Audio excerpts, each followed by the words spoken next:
In upstate New York, we, though far from wealthy folks, live in an old mansion. A modest income stretches pretty far in this rural area.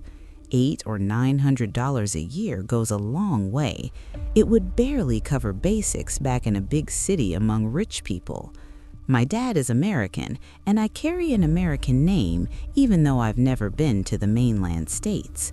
But here, in this quiet and remote spot where everything costs so little, I honestly don't see how a lot more money would really improve our daily life or add any real extras.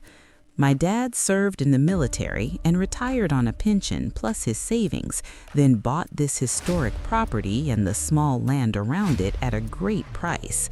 Nothing could be more scenic or isolated. The house sits on a gentle rise surrounded by woods. The road, really old and narrow, runs right in front of the entrance bridge, which has never been lifted in my lifetime, and the moat, filled with bass and home to plenty of swans, with white clusters of water lilies drifting across its surface. Above it all, the mansion displays its many-windowed facade, its turrets, and its old chapel. The woods part in an uneven and very attractive clearing right before the entrance, and to the right, a steep stone bridge carries the road over a stream that curves in deep shade through the trees. I've already said this is a very lonely area. Decide for yourself if I'm right. Looking out from the front door toward the road, the forest surrounding our home stretches 15 miles one way and 12 the other.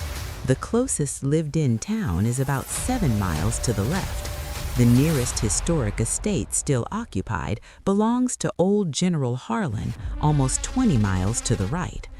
I said the closest lived-in town because 3 miles west, in the direction of General Harlan's place, there's an abandoned settlement with its charming little church, now without a roof, where the decaying graves of the once powerful Karnstein family lie in the aisle. That family is long gone, and they once owned the equally ruined manor house that overlooks the quiet ruins of the village from deep within the woods. As for why this striking and somber place was left empty, there's an old story I'll share with you some other time. Right now, I need to explain just how small our household really is. I'm not counting the staff or the workers who live in the outbuildings connected to the mansion. Listen and be surprised. My dad, the gentlest person alive, but getting older, and me, 19 years old at the time of this story. 8 years have gone by since then. My dad and I made up the family in the house. My mom, a local woman from the area, passed away when I was a baby, but I had a kind-hearted nanny who had been with me almost from the start. I can't recall a time when her round, kind face wasn't part of my earliest memories. This was Mrs. Paradon, originally from Switzerland, whose attention and warmth partly made up for the mother I never really knew since she died so early.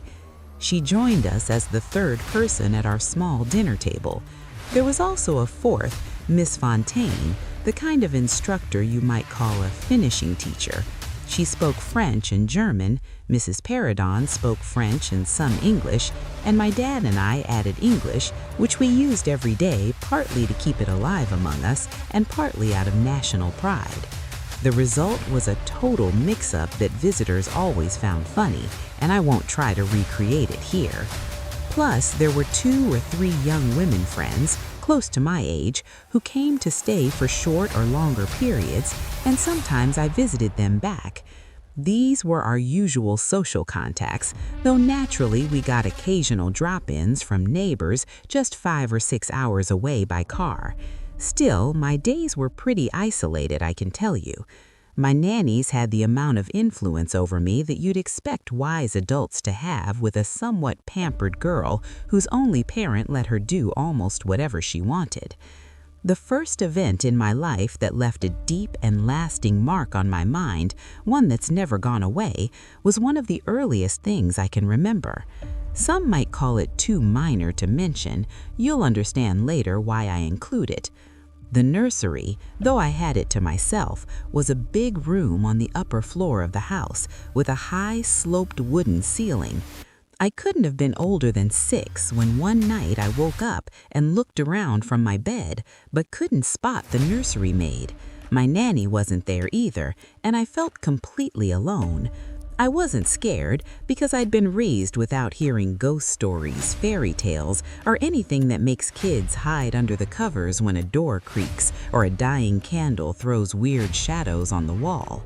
I felt annoyed and overlooked, so I started to whine, getting ready for a full cry, when suddenly I saw a serious but very beautiful face gazing at me from the edge of the bed. It belonged to a young woman kneeling there, her hands tucked under the blanket. I stared at her with a kind of happy surprise and stopped whining.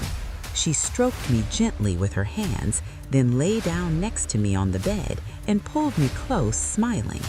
Right away, I felt wonderfully calm and drifted back to sleep.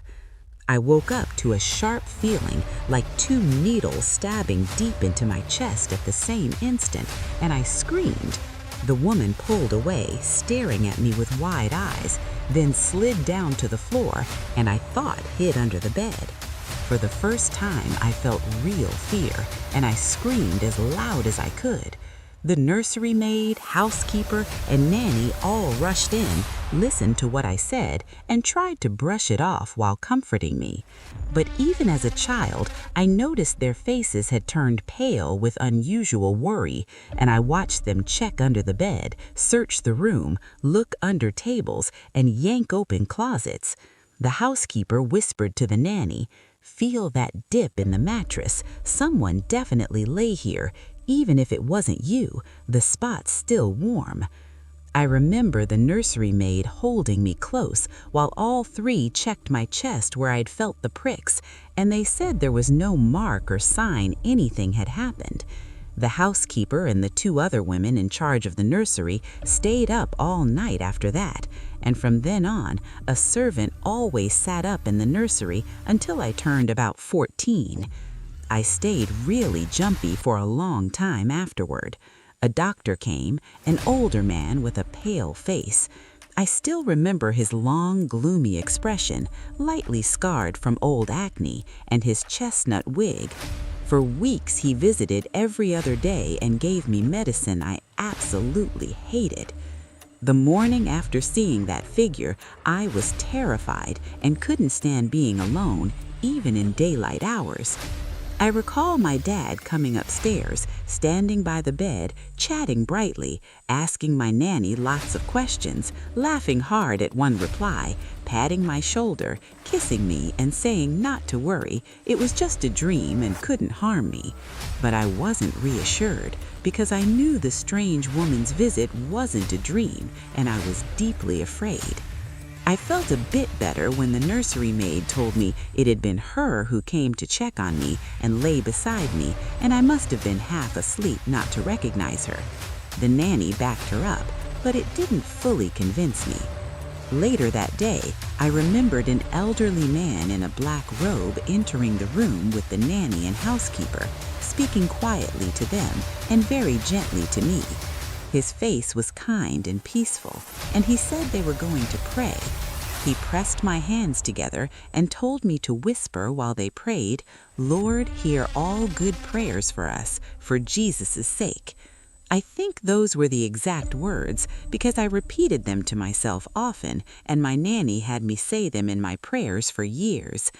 I remember so clearly the thoughtful, gentle face of that white-haired old man in his black robe in that plain, high-ceilinged room with its heavy old furniture from centuries ago, the faint light coming through the small window into the dim space. He knelt, and the 3 women joined him, and he prayed out loud in a sincere, trembling voice for what felt like a long time to me. Everything before that moment and for a while after is hazy in my memory, but those scenes stand out sharp and clear, like isolated images in a dark slideshow. A guest. I'm about to share something so unusual that you'll need to trust I'm telling you the truth completely. It's not just true, it's something I saw with my own eyes. It was a pleasant summer evening, and my dad asked me, as he sometimes did, to take a short walk with him along the lovely wooded path I mentioned in front of the house. General Harlan can't visit as soon as I hoped, my dad said as we walked. He was supposed to stay with us for a few weeks, and we'd expected him the next day.